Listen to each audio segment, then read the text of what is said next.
And it turns out that our supposition about how cells, about damage and whether or not a cell divides and everything turns out to be true. It fits the data very closely, very well.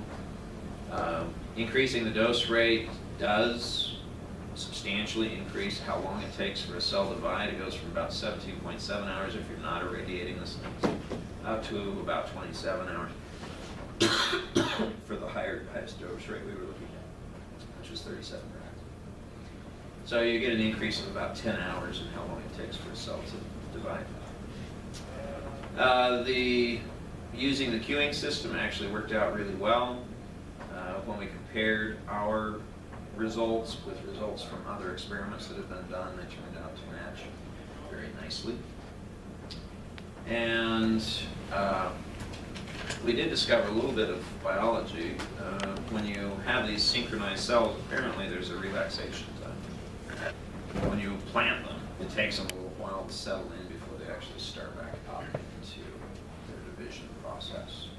Because we found that took about 6 hours, say 8 hours for those cells, and it would have had to been substantially smaller for the cells once they got going.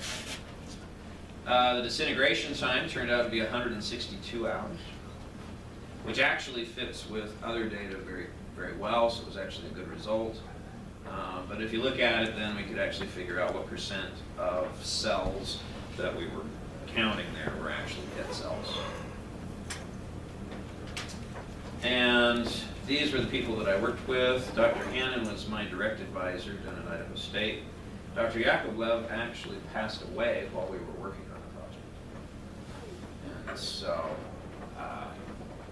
he wasn't able to complete it, but I got to know him. It was a lot of fun. And then Dr. Bedford was the one who actually did the experiments.